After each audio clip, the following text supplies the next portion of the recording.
Welcome back. You're watching Newsmaker Live with me, Kendal, Burton. My guest this evening, Mr. Guy Joseph, Castries South East MP, former Works Minister. Before the break, we were talking about the unfamiliar kindness of the SLP towards your former leader of the opposition, Stephenson King. Perhaps suggestions that maybe they're trying to woo him to the other side? I have said it on several occasions. I have every confidence in the Honorable Stephenson King that he is a loyal UWP and will remain that way. If anything else happens, I will be pleasantly surprised. But can you say the same about other members of the party? We were talking about the last sitting of Parliament at which the Castries Central MP made some damning allegations. Though you weren't named, I think a lot of people think it was implied that some of those allegations were leveled at you. How do you respond? I get the impression from people that this is what they were thinking. I was sitting there and I was smiling because I knew within myself that the member for Central Castries could not have been referring to me because the evidence shows different.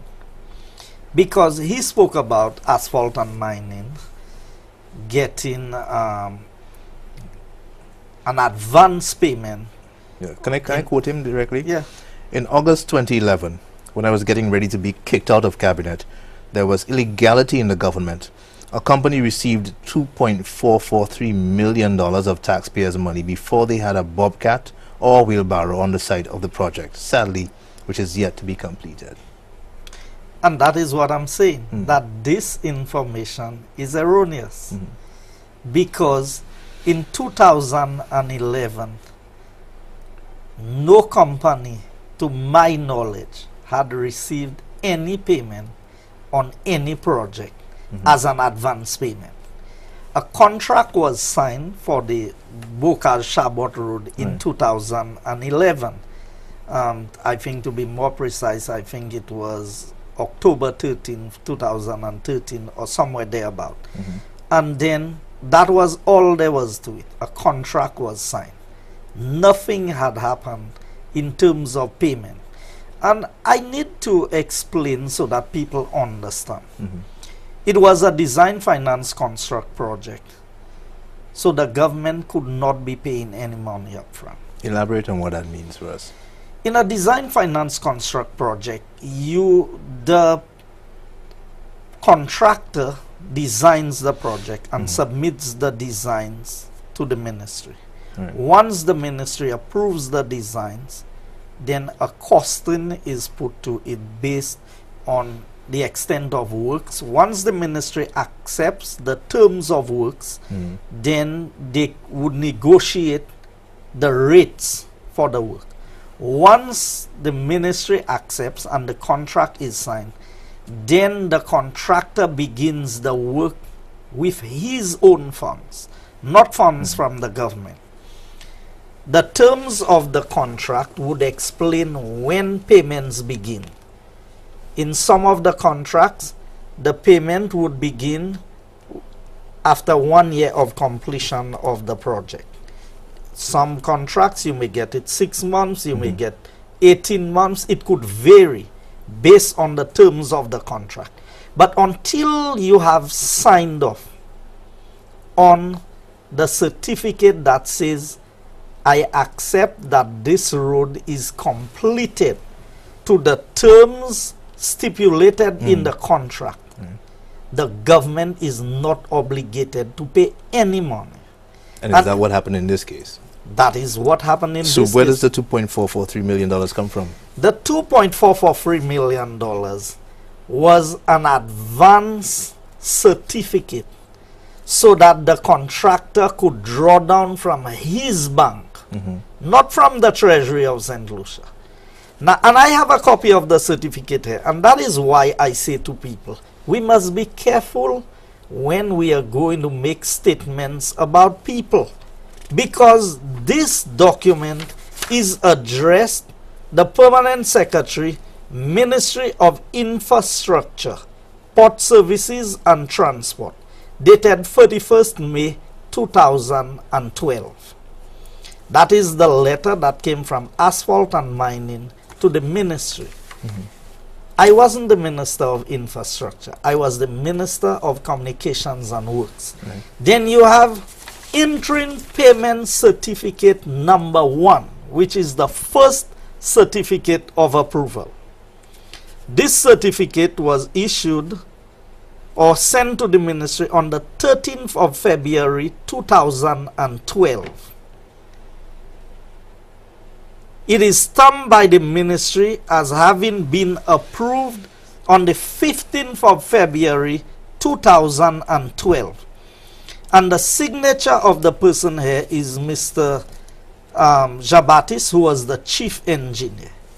That is what, and that is the interim payment certificate for the $2.8 million that is being spoken about. So to say that this happened under my watch is erroneous. The contract was signed under my watch. And I've heard the minister say that there were certain things illegal about the contract that was signed. I want to ask, if the contract was illegal, why didn't they stop it? Why would they proceed with a contract that is illegal? Because they stopped so many other projects that Asphalt and Mining had interest in. The airport development project, the port, Castries port development with Royal Caribbean. The Prime Minister made it abundantly clear that he would not be engaging with Asphalt and Mining. There are other letters that I had in my office that was washed away after the Christmas intro, but I will get them back. It's just a matter of time, where the contractor, when he made his first request in January, he was told somewhere about January 19th that he had not posted his performance bond yet. So 2014 you're talking about? No, 2012. Okay. That they would not engage him any further until he had posted his performance bond. So the minister or the Ministry of Infrastructure had every opportunity to deal with this matter. And I have all the interim payment certificates here. Number 5, number 3, number 4, number 2.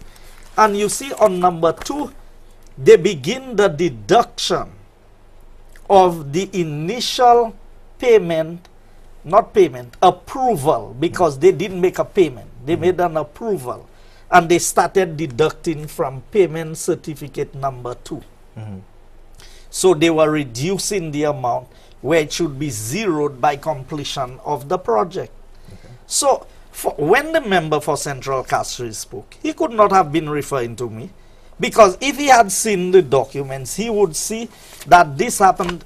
That advance payment was approved in 2012. I was the minister until November 2011. So how is it possible? And why would people want to label other persons and blame them for what they did? If I had done it, I would have come here and I would have said to everybody, I did that, it was wrong, it was right, that's the reason why I did it. I would have done that. I would never try to pass the blame on somebody else. Okay, I'm going to ask you to tell me now, based on what you just said, did you or did you not issue or approve contracts for 3 of your brothers?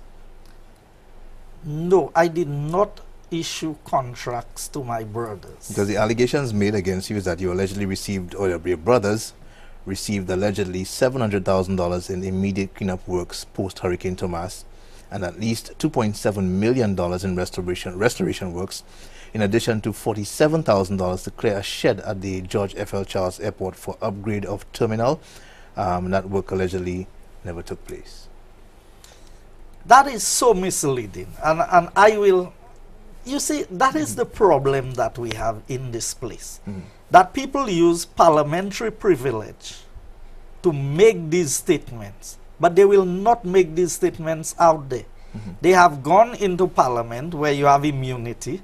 You are free to say what you want. But I say what I have to say out there, you know, because I want to be challenged on what I am saying. The issue of the George F.L. Charles, you know when that happened? And that work started through the Ministry of Economic Affairs. When we were having the conference at the Gaiety, there was an investment conference held at the Gaiety very early in our term in government, spearheaded by the Ministry of Economic Affairs. Part of the plan was that we were looking at the possibility of the terminal for VG, George Charles Airport, being on the other side, so you could have one single terminal to serve both air passengers and the mega yachts that we were looking at the possibility of bringing into that area. So because the people had to go out there to visit the area, in the old quarry, that place, a project was started to clear up the area so that when the investors were taken on a site visit, they would see the space that was available. And to say that no work was done is totally misleading. So the work was done, the clearing was done, and that would have been back in 2007. But was it awarded to your brother? Yes, it was done by my brother. So what about the other projects, the post-Hurricane Thomas cleanup? There were no contracts issued on the Thomas. All of the works after Thomas was on an hourly basis. Now, to try and single out, I had two brothers that worked during Thomas. Two brothers. I heard the minister mention so many brothers and cousins that I was wondering how many brothers that I have that worked for government. Okay, but we due for a break. Let's take the break, and when we come back, we can continue with your explanation of what actually happened. All right, you're watching Newsmaker Live with me, Kendal Burton, my guest, Mr. Guy Joseph, former Works Minister. When we come back, we'll continue our conversation as the Minister defends himself against allegations of impropriety while in office. We'll be right back.